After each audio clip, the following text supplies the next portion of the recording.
So good evening. My name is Maloney, and I am the Vice President for Information Services and University Librarian here at Rutgers. So we're delighted to be among the hosts of the Beta Phi Mu Omicron Chapter's Fall 2016 lecture, Librarians as Labor, Lessons from the LIU Lockout. So the letters of Beta Phi Mu are drawn from the Greek phrase meaning librarians are the guardians of knowledge. And I like the phrase because it makes us sound like superheroes who steward information in all its formats, ensuring that it'll be available for current and future generations. And while we may not wear masks and capes, the work that we do is critically important. The world needs good, reliable information at their fingertips, or at least at their closest libraries. So here at Rutgers, we're excited to work on a new project that will make thousands of historical newspapers available online. We received a grant from the NEH to digitize and catalog 100,000 pages from the state newspapers. You'll find out that if you give me a minute, I'll brag about Rutgers Library. So that's what I'm doing right now, and make them publicly available in the Library of Congress website, chronicling America. So with this grant, New Jersey will become the 44th state, maybe not the groundbreakers, included in chronicling America, and the impact of the project will be felt by the whole New Jersey community. So, but the reason I kind of bring it up is this project is a shining example of the work that librarians do in creating sustainable and comprehensive archives. Print newspapers become microfilm in the 80s, and now they'll be searchable indexes in the 2000s. This is what we do. It's what makes librarianship so special, and it's what makes librarians' rights worth fighting for. And I look forward to this evening's program. I mean, this is something that's been so topical, and it's a perfect time to have Emily here. So without further ado, I will introduce Emily Drabinski. Oh, okay. Okay, I'm sorry. I'm just welcoming. You're welcome. There's going to be another welcome. So who's up? Sorry, Marie.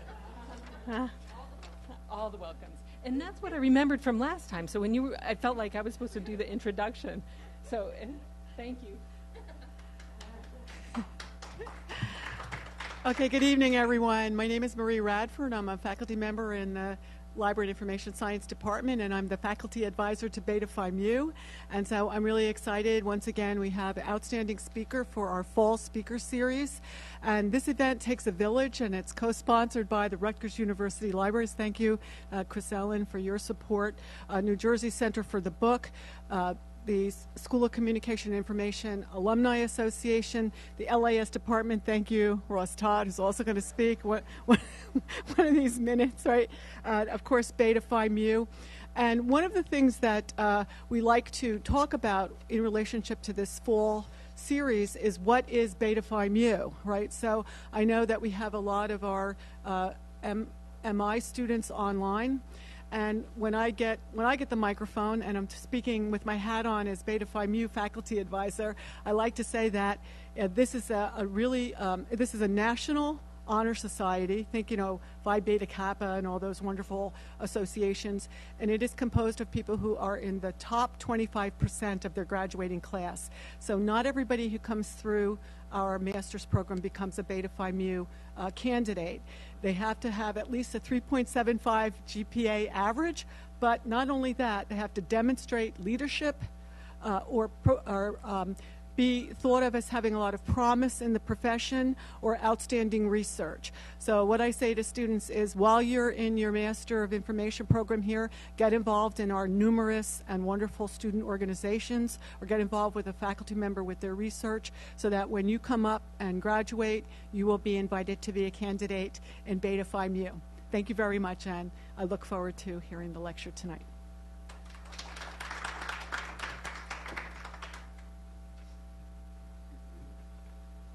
I'm the last speaker before we actually get to our program. So I'm Jen Hunter, and I'm a 2014 graduate of the program, and I'm this year's president of Beta Phi Mu. And I am simply delighted to introduce you to the Beta Phi Mu Omicron Fall Lecture speaker, Emily Drabinski. Emily is a librarian and coordinator of library instruction at Long Island University in Brooklyn, New York. She's also an adjunct instructor with Pratt's Library and Information Science program, and in the spring will be teaching a course at Rutgers, Issues and Controversies in Information Literacy. As a researcher, Emily investigates critical approaches to information literacy instruction, gender and sexuality in librarianship, and intersections of composition studies in the library. She is also the series editor for Gender and Sexuality in Information Studies from Library Juice Press Litwin Books, and she sits on the board of Radical Teacher, a socialist, feminist, and anti-racist journal on the theory and practice of teaching. Some of her recent publications and presentations include Asking Questions That Matter, Intersections with Power, Critical Teaching in the Library Catalog, Librarian Engagement in Social Justice and Publishing, Critical Pedagogy in a Time of Compliance, and Reference Services to Incarcerated People. She was a 2014 Library Journal Mover and Shaker, and in 2015, she won the ACRL Instruction Section Eileen F. Rockman Publication of the Year Award for her article, Toward a Kairos of Library Instruction. Perhaps most importantly, though, Emily is often thinking about the questions that others aren't asking. Her perspectives are thought-provoking and insightful, and desperately needed in a profession that is rapidly changing and in a world that needs compassion and conversation more than ever. Please join me in welcoming Emily.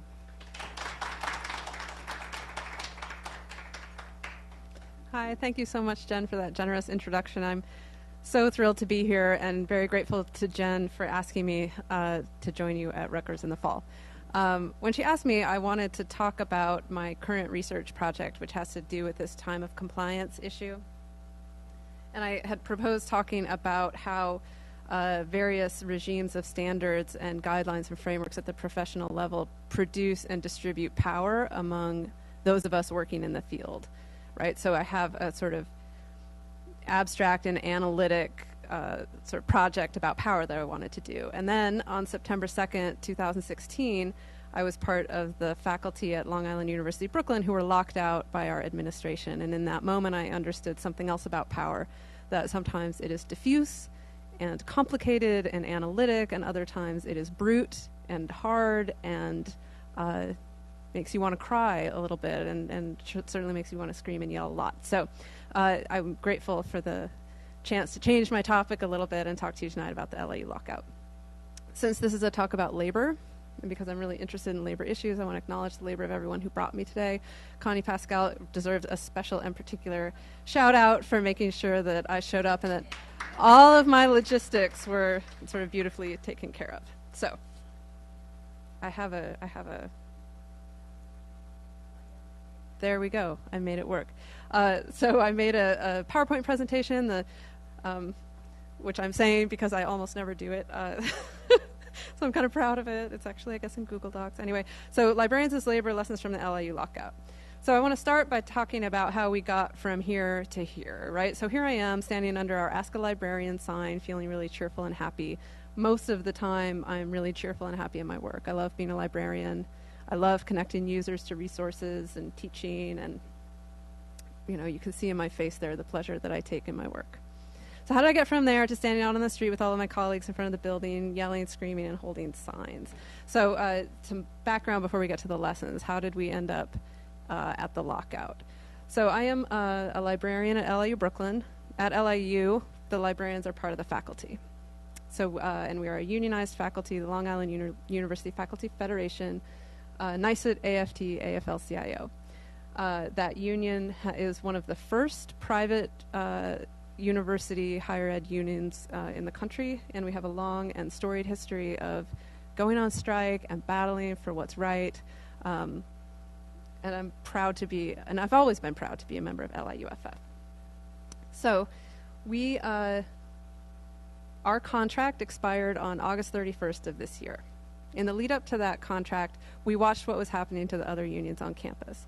So one of the things I want to say about this is that the story of what happened to the faculty at LIU Brooklyn is what's happening to organized labor everywhere. So we had the same university president and the same board of trustees president for a very long time, until about 4 years ago when the board of trustees president resigned and we got a new one. And he engineered the search for a new university president. That university president's name is Kimberly Klein. She was brought on board, and her mandate has been to increase the credit rating, which you do in part by decreasing the density of unionization at your institution. That's part of what, like if you read our Moody's credit report, credit rating thing, it'll tell you that one of the downs for us is like all us union people, right? What was notably missing from the pedigree that she brought to us in the CV and what she argued about she would bring to the university when we were selecting her was anything having to do with teaching, learning, books, questions, reading. The first time that I met her, she came to a faculty senate meeting and was describing the things that were going to be priorities for her, and a member of the history faculty stood up and asked her, where do you see the place of the liberal arts in college education today? And she said, as long as history can show it is relevant, history will have a place at this university. And in that moment, I said, that's the person that we're dealing with. And it turned out that that was the person that we were dealing with, right? So we watched her over the course of the 3 years leading up to our contract negotiation bust the other unions on campus. When I started at LIU 9 years ago, we had 6 unions. Now we have 4. She managed to bust the unions and outsource janitorial and secretarial staff, leaving us with 4 unions on campus. By the time our contract was up, we were the only union at LIU Brooklyn working with a contract. The others, our clerical staff, were working under an imposed last final offer from administration, and our engineers, carpenters, and it left my head, the third one, but the other 3 unions on campus are working without contracts and still in negotiations. So we knew coming up to our negotiations that things were going to be really challenging. So we hired a lawyer. We offered to start negotiations early. We began in April. That's the faculty union. That's the faculty union. So that's all of us. So the union leadership, right? So our president, and I'm the secretary of the union, which comes into play a little later. I think it's if you're a librarian, you're often the secretary. So the union knew we were up against something kind of intense, right? So we tried everything we could to get ready. At the end of May, we took a strike authorization vote because our contract would be up on August 31st. So we wanted to be ready to go on strike, right? Like when you're facing management, the only power that you have as the union is the power to strike. And we're lucky we have the power to strike. Public unions, they don't. So it's a private school union, we do. So that's a sort of pro forma thing that we do at the end of every negotiating season. And then, or at the end of every spring of a negotiation year. So then, we negotiated throughout the summer. The main issues were a range of work rules that transfer control over classrooms to management, right? So things like the cap on student, like the number of students in a classroom. The administration wanted control over that, right? They wanted control over, there's just some academic freedom work rules issues. There were also wages. It turned out that the faculty at the Long Island University Brooklyn campus make 20% less at the rank minimum than the faculty out on Long Island, which is where the administration lives. That's not okay. I'm not worth 20% less than my colleague out on Long Island. It's just absurd. So that was another issue. And then systematic attacks on every sort of separable part of the unit. So attacks on librarian workload, attacks on librarian overtime, and attacks on the adjuncts. Really, like, if you're an incoming adjunct, your pay rate would decrease per class by something like $1,500, like just an absurd attack on adjuncts. So separating out the sort of weaker and perceived to be harder to organize parts of the unit, and trying to pay for a sort of slow motion parity agreement for full-time faculty, taking the money out of the pockets of adjuncts and librarians. Not acceptable to the union. So they're barely moving as we negotiate. They're moving on things like they had wanted to, had asked for mandatory drug testing for all faculty once a year, right? And then they took that out of the contract, and so, but they're leaving everything that's like more onerous and more fundamental than that. So we're approaching the end of the contract year, August 31st, and we notice something that management is starting to do. they're starting to prepare, we think, for us to go on strike. They're doing this in a couple of ways. One is that they're taking syllabi from faculty and uploading them into our course management systems without our permission. Right? Yeah. And so we had a big fight over that too, and then they sent an email that was like, we're just trying to make things more efficient, right? In the name of efficiency, we're doing this. The other thing they did is they began advertising for replacement workers on monster.com. Right, thank you, Heather, I agree, right? It's just like shocking. So both of these things are happening, and we begin to understand that the administration is preparing a sort of shadow university to run in the event of a strike, okay? So I'm the secretary, I'm the communications person. If an email goes out, it goes out from me, and so I'm not on the negotiating team. I get an email on the 31st, which is a Wednesday. It looks like management, they're showing us signals that they're going to lock us out. I have yet to be able to say that without getting sort of chill down the left side of my body. It's like very physical, because it was just shocking to get that email. I call my girlfriend on the phone. I'm like, the negotiating team says they're going to lock us out, you know, and she's like, Emily, you're just paranoid. You're always paranoid, right? And so I'm like, okay, maybe I'm paranoid. Like I had not wanted us to strike, because if we strike, we can be replaced.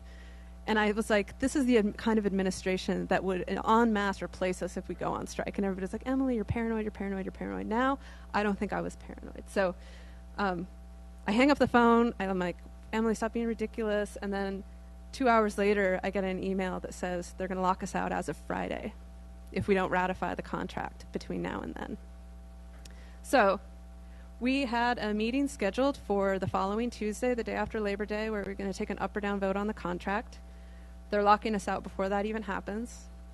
Over Labor Day weekend, lost on none of us, but I'm sure actually lost on them. I'm actually sure, you know, you want to think that they were doing something poetic, but I think they probably actually didn't know it was Labor Day.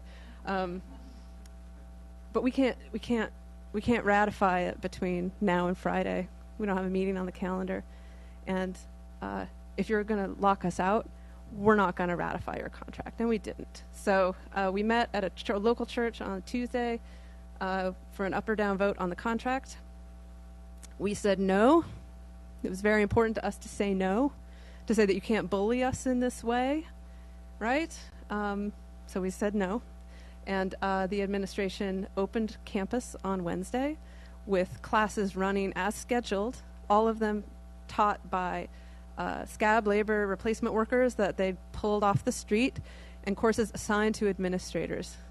So every single course ran, but with an administrator that was not attached to it. So you had the Dean of Libraries teaching an MFA program, in the MFA program, or the Dean of Students in a sociology class, stuff like that, right? So it's completely absurd.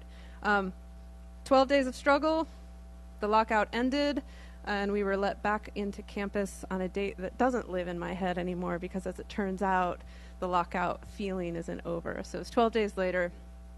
We have a contract extension to May 31st, and we are organizing now to try to get a fair contract for that. Marie.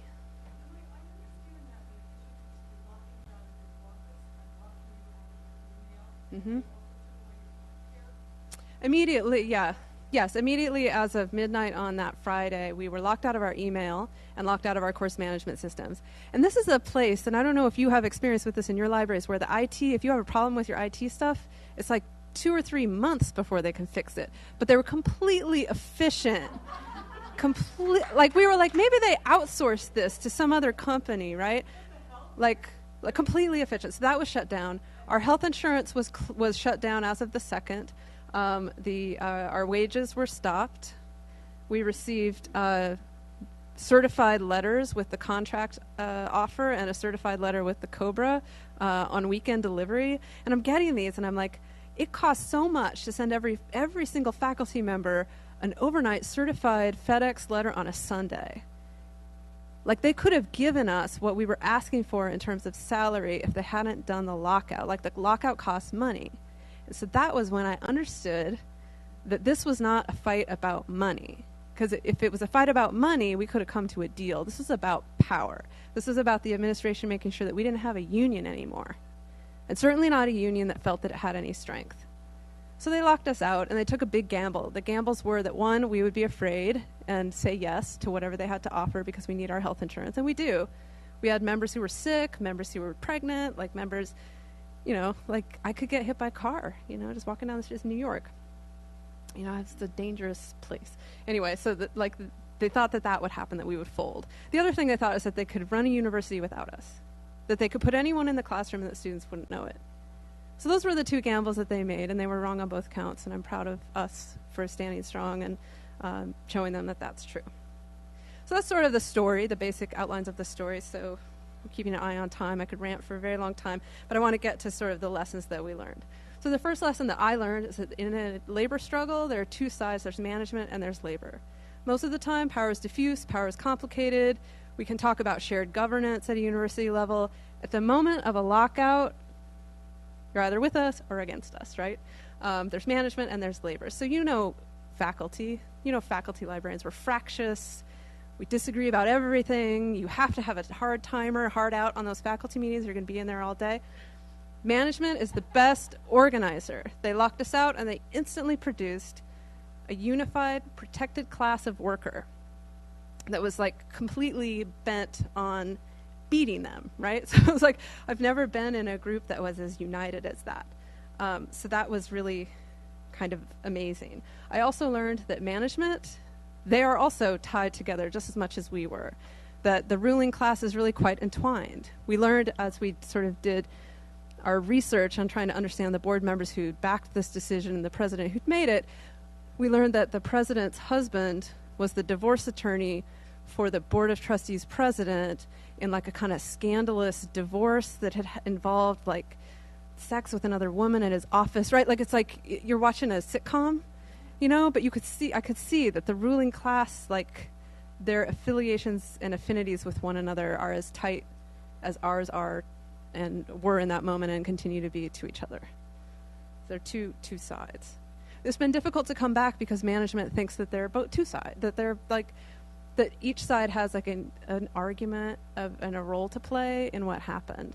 Had we gone on strike, we could have maybe had a conversation about that, but in a lockout, that was management's decision. They said, you can't come to work. We said, we want to come to work. They said, you can't come to work. So there's no debate there about who's responsible, as far as I'm concerned. The second thing I learned, and this was actually really great, is that librarian skills are totally critical. That labor struggle is all about organizing things. So if your job is to organize an instruction program, like mine is, to put things on the calendar and then email a bunch of people, it turns out a labor struggle is about putting a bunch of things on the calendar and emailing a bunch of people, okay? Because my job as an instruction coordinator is to put things on the calendar and email a bunch of people, I also am intimately familiar with the limitations of email. That if I email you, you may not email me back. So knowing that when I try to get a faculty member to bring their class and they don't, I sometimes have to call them on the phone. And then if that doesn't work, I have to go show up and like introduce myself and maybe buy them coffee and like all of that. Those are union skills, right, that librarians bring to the table, to the conversation. The kinds of things we organize, first we had to organize a no vote on the contract. It was absolutely critical that we say no to the contract, that we get ourselves back to the table. It was far from a done deal, right? Like it's not a foregone conclusion, I guess is the phrase. It's very scary to be without salary. It's very scary to be without health insurance, and all the emails that come from secretary at liuff.net, but of course, because I'm never, I just log into my Gmail, they're all the replies are coming to my Gmail address, and I received so many that were just like, well, how long is this going to go on? If we vote no on the contract, what's going to happen? And like, I don't know, you know? So, but we had to organize in order to give ourselves a chance to find out what would happen, for this not to be the end of the story. And so over the Labor Day weekend, we made hundreds of phone calls, right?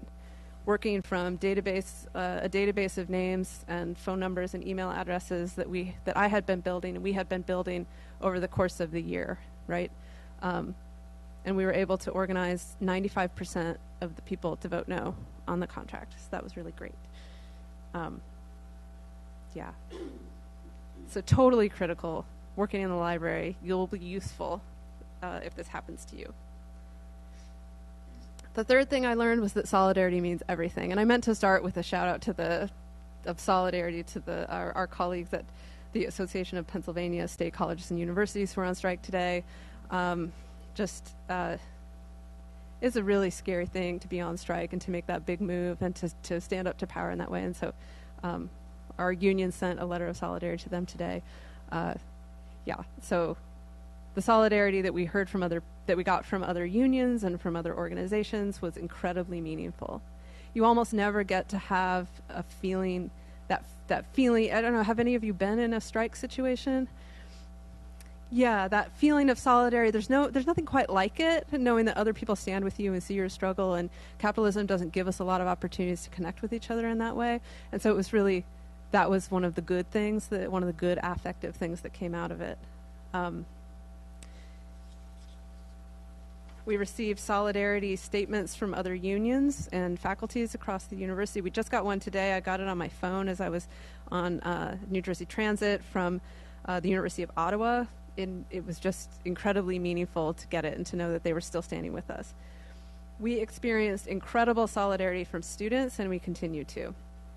Part of the gamble administration made, the bet they made, was that students wouldn't care who was in their classroom, that they wouldn't know any different between like a faculty member who was committed to their teaching them and to their learning, and an administrator who was coerced into doing that by management. Students could totally tell the difference, right? They walked into their classrooms, they said, "You aren't my teacher, and I'm not going to sit in this classroom with you, and it's wrong, and I should pay for it," and they walked out. They joined us out on the picket lines. They sort of formed their own spontaneous political movement, and it's been a beautiful and wonderful thing to see. I don't think I would be back at work right now and with a contract extension and back at the table had it not been for the students standing up for us. And their solidarity has been incredible. I also learned that you have to have structures through which that solidarity can flow, right? So we are a small local of 400 people in New York City, and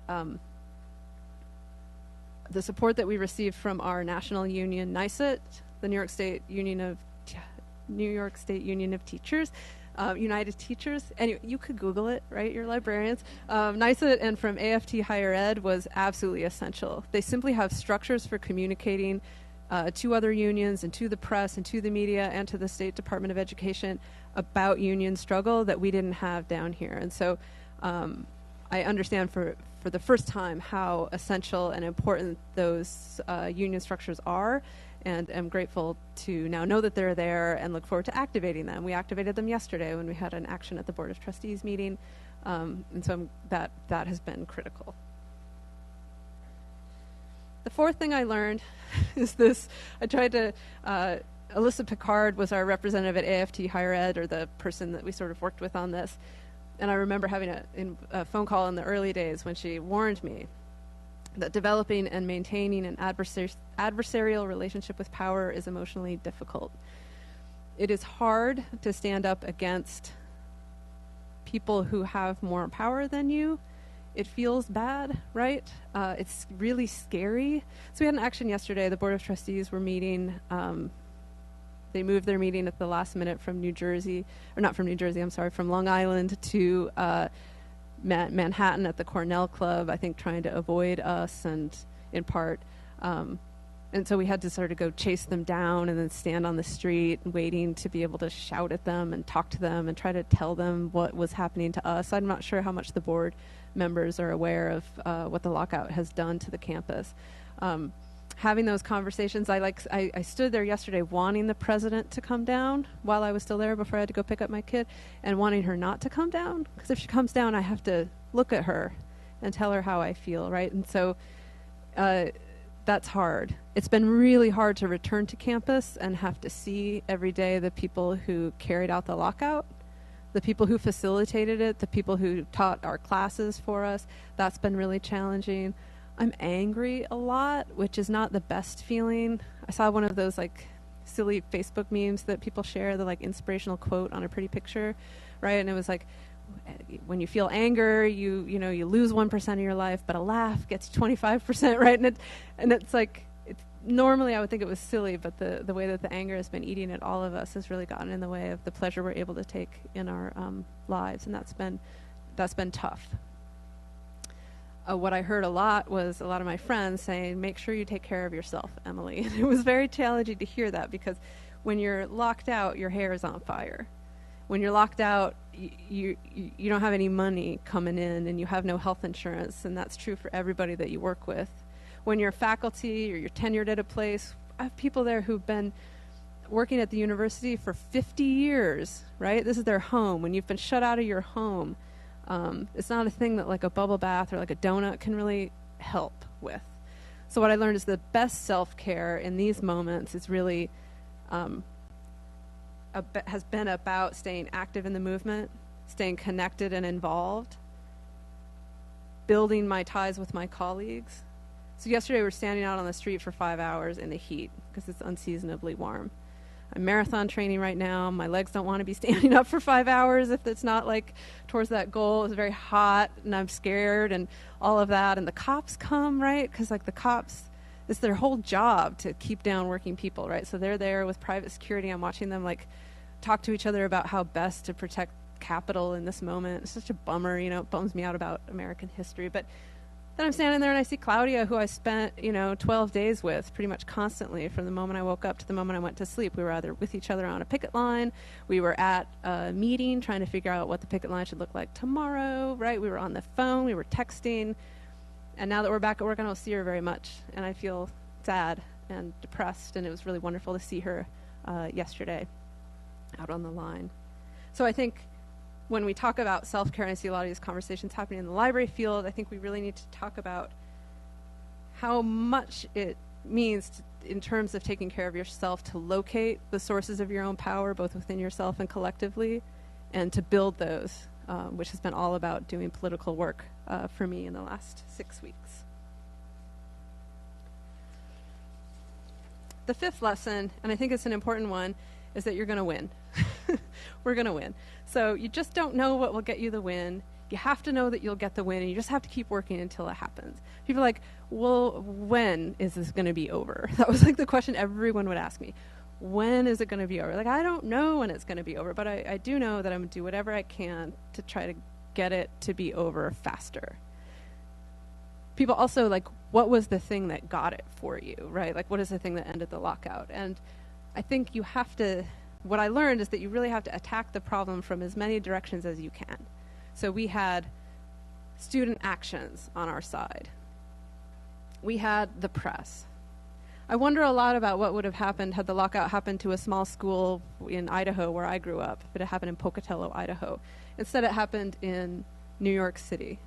So we needed to get press coverage so that it could be a story that you could tweet and then somebody could come with a camera and film it and put it on the news, right? And so because it's New York, my best friend forever, the first friend I called when my dad died, writes for The Nation. The wife of a history professor works on the community garden with an NPR producer, right? It's New York. Everybody has media connections. And I was meeting with the union at Empire State College on Monday. They were talking about a strike that they had had in 1983 where they had wanted to close the campus, and they had to organize through the union to keep the campus open. And they said the same thing, that it was just like the guy in your laundry room in New York writes for the New York Times, right? And so that press coverage was really important. We also, through AFT efforts, we notified all of the accrediting bodies, both our regional and state accreditors, as well as all of our specialized accrediting bodies. So LIU is a big health science campus, and so, every program is accredited, and all of those programs were like, you can't be graduating diagnostic medical sonographers out of a program that was closed for 2 weeks, with totally unqualified faculty teaching, right? I'm not sure how those things will resolve, right? And my proposed sabbatical project, which is on hold until this stuff gets sorted out, right? Because this is what I do now for a living, is try to get a win, right? But was about sort of accrediting bodies and the power that they wield and don't wield, and ways of thinking about how to be strategic with that power. And now I'm waiting to see if they have any power at all and how they end up responding to this situation. I really think we're about to see whether Middle States cares about student learning outcomes or if they care about management control, right? If they don't say anything, if they don't come down against the university after this, I think that's going to tell us a lot about how credulous we ought to be when it comes to accrediting bodies. Heather, yeah. It's in like 5 years, I think. We're like right in the middle. But what mechanisms are there, right? We sent letters to the New York State Department of Education, and they sent a letter demanding a response on this like 10 bullet. You know, if I had to guess, I'd be like, I think that's the thing, right? But that letter doesn't get sent if we don't have students out on the street. That letter doesn't get sent if we don't have like media coverage. That letter doesn't get sent if people aren't calling the State Department of Education over and over and over again, right? So, and like that's just a guess. Like it's not like I know what's in the minds of capital, because capital is not rational. That's the other thing. It's like maybe longer than that's another lecture maybe, or another talk, but I think capital isn't rational, right? We're like, what's their end game? And we realize they don't maybe have one other than like this is the end, right? This is the end. Anyway, so that we also sent a letter to Moody's saying, if you're so concerned about the credit rating, what's happening to it right now when the university is critically failing in its mission to students?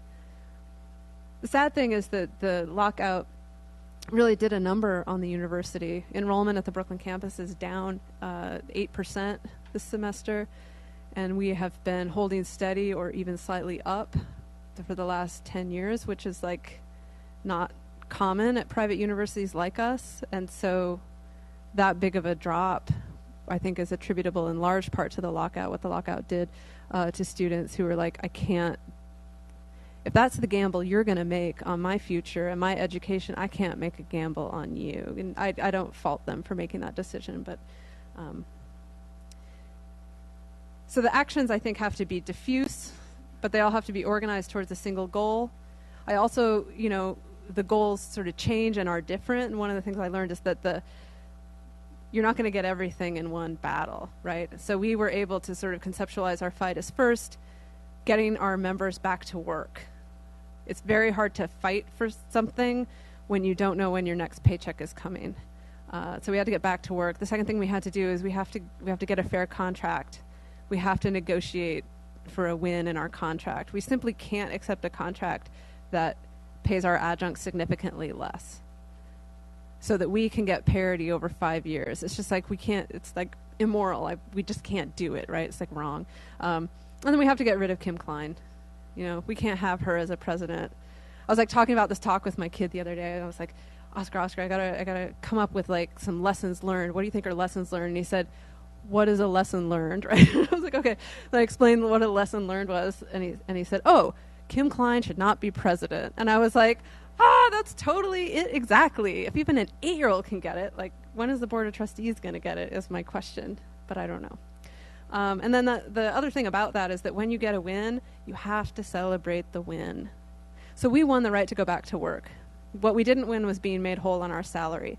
Everyone saw their paycheck for September cut by 55%. Yeah, thanks, Heather. It was totally, you got your paycheck and you were like, what happened?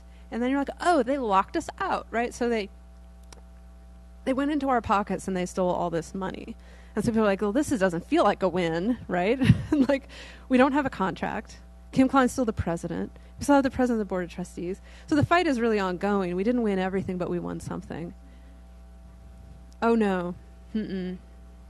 No, we were made whole for healthcare costs. So anyone who had signed up for COBRA got made whole for COBRA. Anyone who bought a prescription got made whole for that prescription. But we didn't get made whole on salary. So, you know, and another challenge has been trying to keep people with the union when the union wasn't able to get us made whole on salary. We continue to fight that. We've filed board charges with the National Labor Relations Board. We have, you know, we folded that into contract negotiations. We have a grievance. So there's, you know, lots of attacks on every front to try to get that money back. But we really felt that we had to get back to work, right? So figuring out how to just take a minute and celebrate the win, because the wins, I don't know if you've noticed this, but under capitalism, you know, if you're going to watch the Trump debate, you know, just like you feel, you know, police brutality, you know, just like the, you know, the climate, like why is it so hot, right? You just feel like there's so many losses. And so to have like a crystallized win where they said, we're going to beat you, and we said, no, we're going to beat you, and then we did, you really need to take a few minutes to feel celebratory about that. And then get right back to work, which is what we've done. And so the last lesson is that individual struggles are part of larger, longer stories, and we have to connect them. The LIU lockout situation, I think, is just the logical sort of outcome, if you took it to its sort of logical, most extreme conclusion of stories like adjunctification, right? The replacement of full-time faculty with low-paid adjuncts who can be replaced, who have zero job stability and are not tied to their university in the way that full-time faculty are. Increasing management control over the classroom. I have been in my career quite credulous of things like learning outcomes assessment, believing that learning outcomes assessment is what teachers do and simply reporting it, there's no problem with that, right? And, you know, all we have to do is just like fill in this little chart and then they'll leave us alone. They won't leave us alone. What it means is that they're inside of your classroom and it's no longer the domain of faculty, right? And I don't talk to anyone in higher education who isn't dealing with the sort of onslaught of assessment regimes and having to manage those, having to deal with those management demands every day.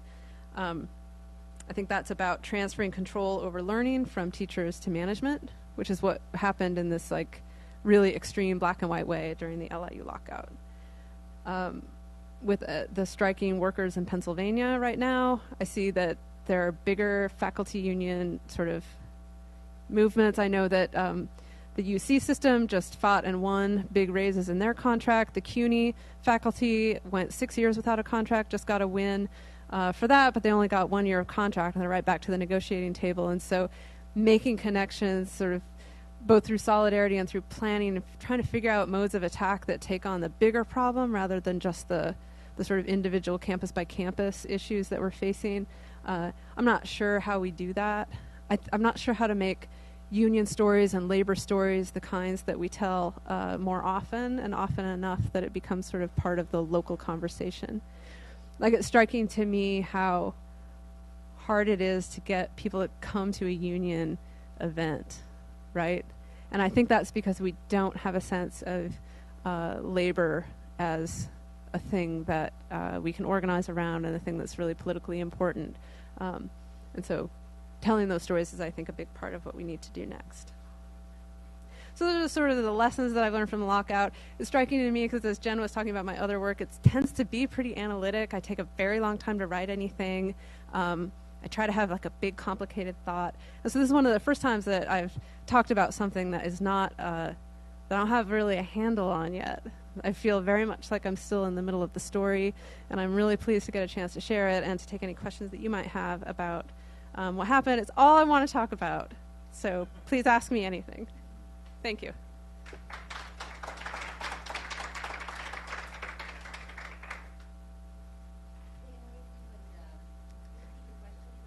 I will repeat the question. Yes. Jen. So I'm Jen. Hi, Jen Hunter. So I guess I don't quite understand the idea of the university having a credit rating. What is that and why is it important? Yes, the university credit rating allows the university to borrow money. So it is an institution that borrows money to do things like put on a new roof or build a new gymnasium or any of those like capital loans.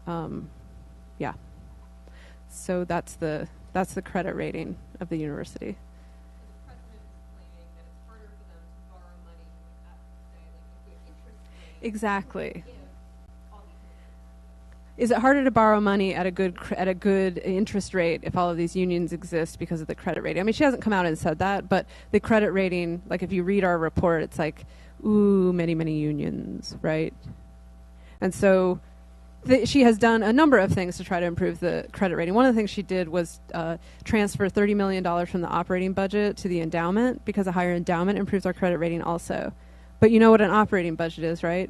It's like for operating. It's like lights and like a drinking fountain that works and like a telephone and maybe an elevator, right?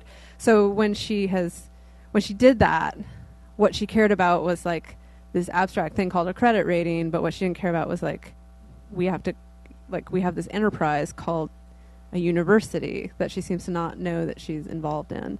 And she's not the only university president who's like that. I think that kind of university, like what is going to bum me out is when we get her out and she gets like hired at some better school, you know. It's been striking how many messages I've gotten, like, on LinkedIn. Like, who gets an email on LinkedIn? Like, I've never checked it, but I got all these emails on LinkedIn that were like, oh my God, that happened to us. We had her at Mercy. She was at Mercy College before one of her jobs before she went to LIU. She's like, she did just that same thing. At Mercy, her big idea was to put branch campuses in the mall, right, to try to increase enrollment, right? Because, like, I'll bring the university to where you're at, shopping, you know, and, like, it'll be very easy and, like, a money maker. And so, but I think the kind of, like, what she has shown is that she's willing to take on labor in really extreme ways. And what I'm going to feel sad about is if that ends up improving her job prospects, which I kind of guess it will. Heather Dalal.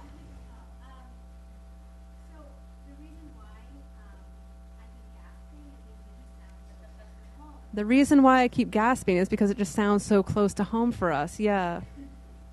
I don't want to like share our story, but it's not the same. We're locked out. We haven't been on strike, but last year our president laid off 14 full-time, mostly tenured faculty members, and ended a lot of programs, which of course they didn't think that would cause bad publicity. So the university president lays off 14 mostly tenured faculty members and closes programs and is unaware that that will have like an impact on teaching, learning, recruitment, enrollment, retention, etc. at the university.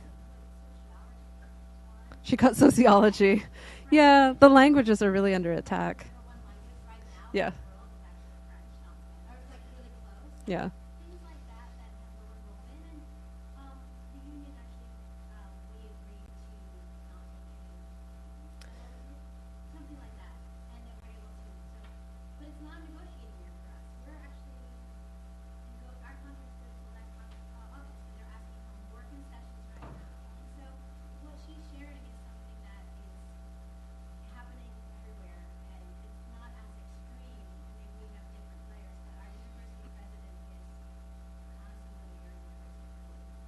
Yeah.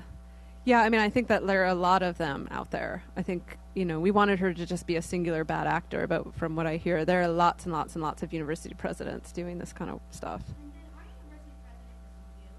Mm-hmm. So we kind of feel like the reports and planning they had was well in the works before we left. So maybe it's actually more just like these people who are doing things. I'm not on the Yeah. It's a lot of meetings, you know. People are like, it's a lot of meetings, and it's just, it's tough. Yeah.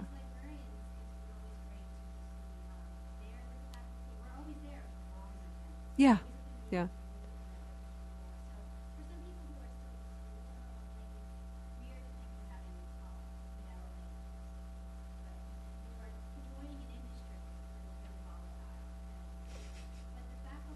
Yeah.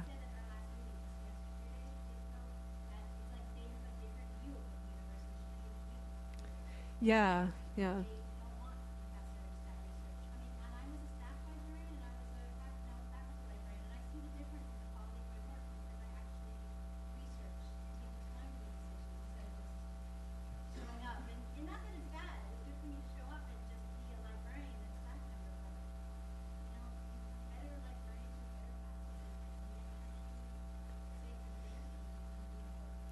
Yeah, I mean, I think that's what's been striking to me is how, like, little we share in common in our sense of what the enterprise ought to be, you know, those of us on the faculty and the university administration.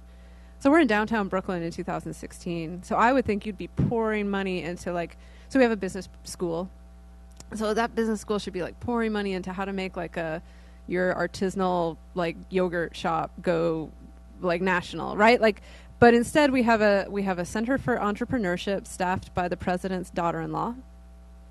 Unreal. This stuff is unreal. You're like, what? No way. But it's true. I think. Yes, but she's related. Anyway, so the Center for Entrepreneurship, it's things like they want to do like a fashion merchandising AA degree. And you're like, it's Brooklyn. It's Brooklyn. You have all these faculty members who are here at this school that's not like a big name school because they want to be at Brooklyn. And like, why are they're starving our MFA program.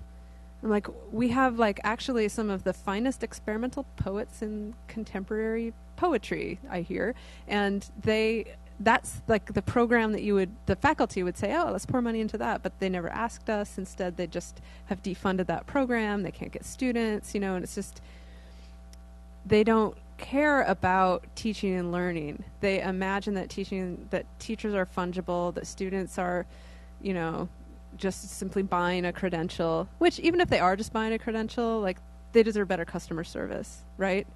If it is just like getting your oil changed, they deserve a guy who changes oil for a living, not like the management guy with his tie sort of thrown over his shoulder, consulting the how-to guy trying to change the oil, right? Like, even if they're just buying the credential, on a customer service level, the lockout was absurd. But what it really said to me and to us is that they don't see education as the point. The point is really money in some way that I don't really understand. Like, really, and so people talk about the neoliberal classroom, and I'm always like, stop saying the word neoliberal. But now I feel like I've seen the neoliberal classroom, and this is like what it is. It imagines that students and teachers don't matter. And so that shouldn't be surprising to me under capitalism, that people don't matter. But you can normally operate under some fictions that say that they do. The lockout made it really hard to hold on to any of those fictions. Yeah, Lily.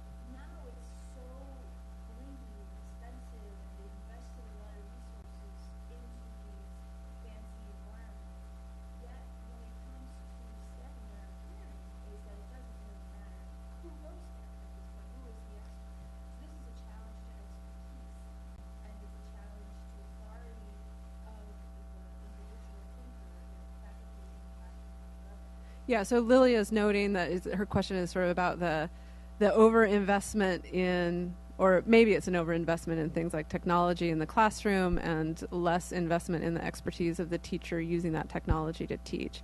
And I think there's definitely been a shift in that. Like, I don't know if people have read the revised middle state standards. If you read the revised middle state standards, there's no faculty in them anymore, really. There's no, because there used to be like faculty excellence mattered, But now it is all about the delivery. The phrasing is the delivery of the student learning experience. And so it really is about deliverables rather than about like making sure you have competent people teaching. Instead, it's like, can you prove that there was an efficient delivery? So just that language, the delivery of the student learning experience. It's just like, is that what we're doing? I don't know any teacher, and I know a ton of them. My girlfriend's one. My siblings are teachers. Everybody I know is a teacher. I work at the university. Every friend of mine is a teacher. None of them have said, I'm just really concerned about the quality of the delivery of the student learning experience in my classroom. They're like, that's not how teachers think about their work. And it's striking to me that that higher education accreditation and the mission of the university is about that thing that faculty would never say out loud. And no student. I mean, are you going into the classroom thinking like, I just hope the delivery of the student learning experience meets a set of standards appropriately? No, right? Like, you find a professor that you like. Everybody says Marie's class is great, so you go to Marie's class and it's great, right? I mean, I think that's normal. I think that's really how students and teachers both think about the enterprise. Yeah. This is Jen again. This is Jen Hunter again. Is this on? I don't know. Hello? It's not on. I'll repeat Jen's question. So I don't know much about unions and higher education. It's on, apparently? Yeah. Okay. It's on for the distance people. Not Great. for amplification, apparently. Sorry that I hit the mic before, distance people. That was rude. So I don't know much about higher education, unions, why it's important. As librarians, do you have any resources for me that I could read or refer to learn a little bit more about why this is so important? That's a really good question. And honestly, I don't know a lot about unions in higher education either. But I do, the resource that I use a lot is Labor Notes. They're a reform labor movement that has a website, labornotes.org, I think, that has a lot of good background information on unions. We all Googled Lockout and got to the Labor Notes page on Lockout, and we're like, oh, that's what a lockout is, that sort of stuff. And there's a union librarian blog run by some union librarians. I think it's called Union Librarian Blog. There's a blog, and Kathleen De La Pena McCook at Florida State, I believe, has been actively maintaining that. Great. Heather, did you want to add? Here.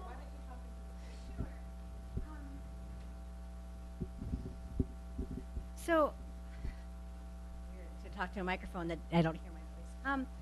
Since I'm in the AAUP, we get Academe magazine in our mailbox, and I just kind of keep an eye on it. And so I think that you become somebody who's in an industry. So you stop, when you come to the union meetings, you don't think of yourself as, I'm a librarian, I'm a communications professor. You kind of start to, I don't know, I can't think of the right words, I'm not as eloquent as Emily, but you kind of come in solidarity with each other, and you don't think of that issues. And so it's nice. My last university, I was in the same union, even though it wasn't faculty. They called it AUP/Professional Staff Association, which I loved because accountants and instructional designers were with us too. And even though a lot of the issues might have not been librarian, they were focusing on merit raises at that university, and that didn't bother me. And so some issues, right now in our current proposal, they want to increase faculty workload from 3 classes a semester to 4. They haven't said anything about librarians. Are you kidding? And yeah. No way. And so I keep imagining in my head. After I conceded no raises in the last contract, you want to increase my workload by a course? Yes. Yeah. And then, but then not today. It's not happening. No way. They also want to decrease faculty development. And it's wait, do you want researchers? And we're not a research institution. We're a teaching institution where, you can get tenure if you're a good teacher. And we've had librarians be good teachers and win Teacher of the Year. And so, the faculty, most of them get it, Rider University. So I keep imagining everybody must know the bad publicity that we had, but because we're just in Lawrenceville, New Jersey. Thank God for our students fighting for us, though. Thank God for them. And even one of the main students that really organized for it, he added me to Facebook. And here I am, untenured, so trying to test the waters. But when over the summer, we had a retirement in the library. And so they weren't going to fill the position. So the dean said, okay, we'll open the library at 10 a.m., and close at 10 p.m., instead of... And the student was like, are you kidding? And no way. Exactly. I got to go to class. We'll be closed Saturdays and everything. I wrote to him and I said, can you please start emailing people? And it was in August.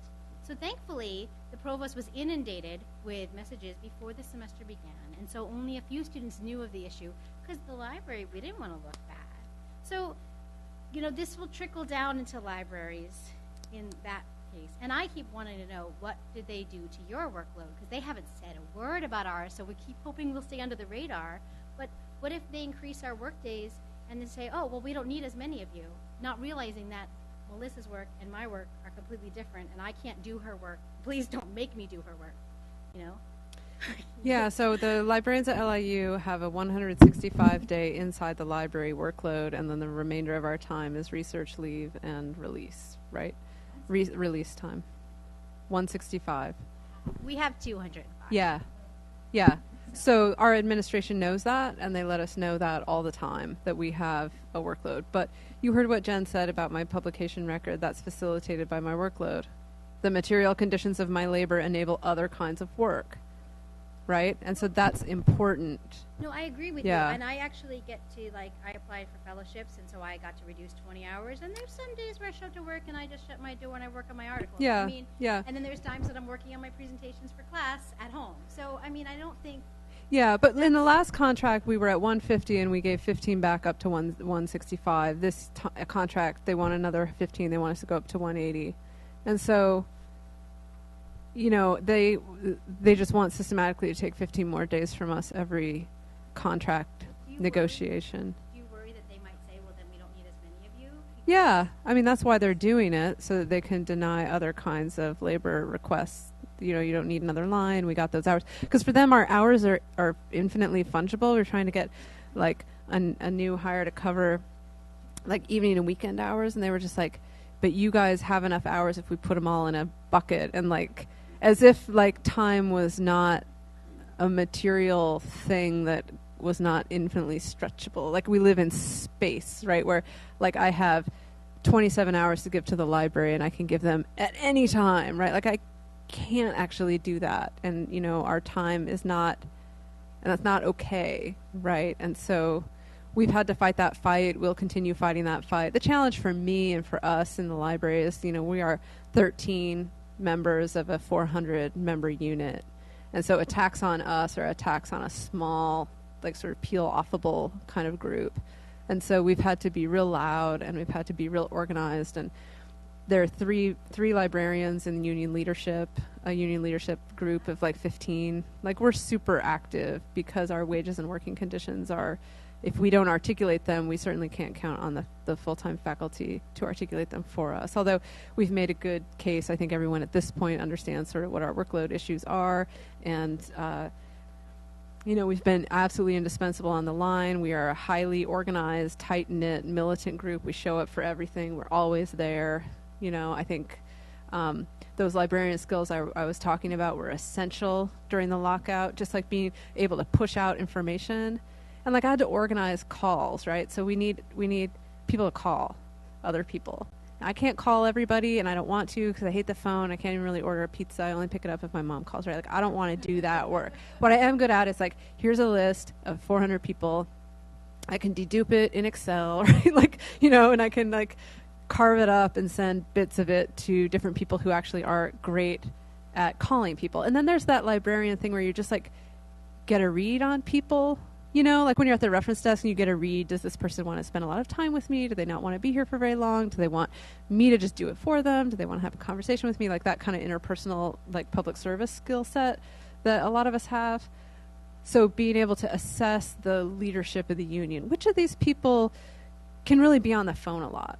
And it turns out, like, Sarah loves talking on the phone, and Rachel will talk your ear off on the phone. And so I'm going to put Sarah and Rachel on the call list, right?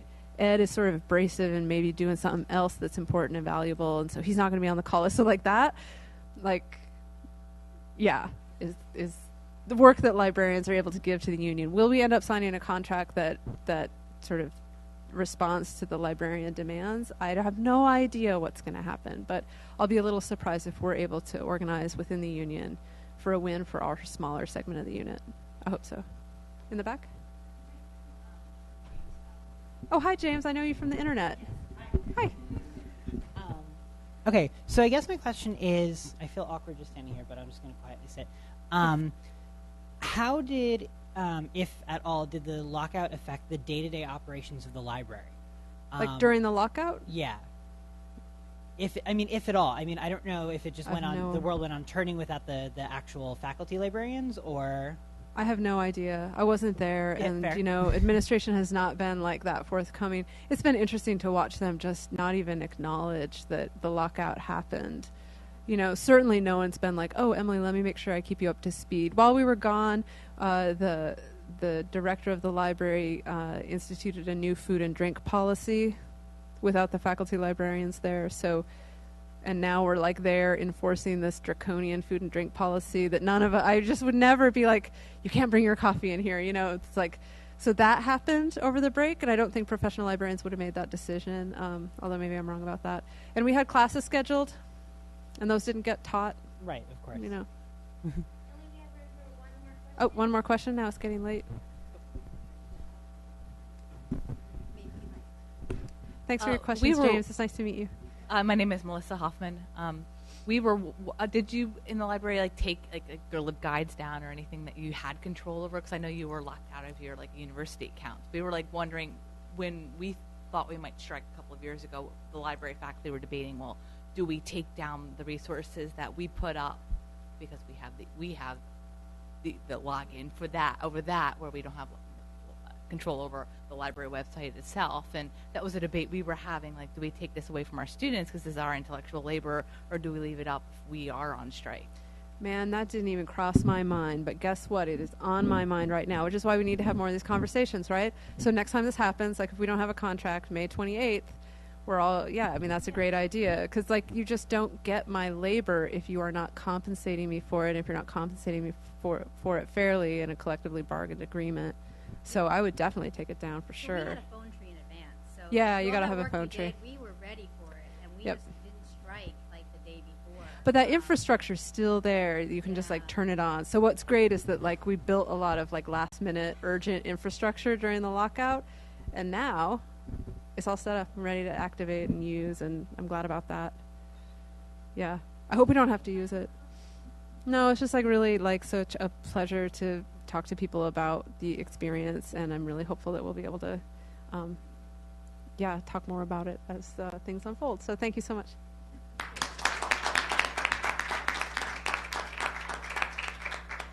Hello everyone. To our MI students here, and to all of our guests, and to our MI students who are online, I'm Ross Todd. I'm chair of the Department of Library and Information Science, and I'm just in awe of what you've given to us, Emily. Emily Drabinski, she is surely one superpower librarian, isn't she? And you know, what really spoke to me, and thinking of our students who are in many respects going to be so new to the workplace, the reality that workplaces can be so cutthroat, and you are part of the vulnerability of those. And I'm so pleased, Emily, you talked about the emotionality surrounding that, because that's a deeply personal, deeply intimate expression of what it does to self and the need to take care of self. But your courage and your real library values shine through, and this to me is just so important. Some of the things that you said that stood out to me, you know, it's so critical, even if we're new in a workplace, that we need to know our workplace and to know it relatively quickly. That can be difficult to work out. Building our networks, building multiple strategies into a plan of action, setting and understanding a really clear goal. And to do this with courage and with dignity and with a sense of who you are and the values that you have. That was just truly a wonderful telling of your experience, Emily, and we value it. Just perhaps to finish up, I was thinking, and I actually wrote it down, the quote of Martin Luther King: "All labor that uplifts humanity has dignity and importance and should be undertaken with painstaking excellence." And you're the living embodiment of that, Emily. So thank you very, very much for being with us at Rutgers tonight. We're just really, we're proud of what you've done for the profession. Really, really proud. Thank you very much.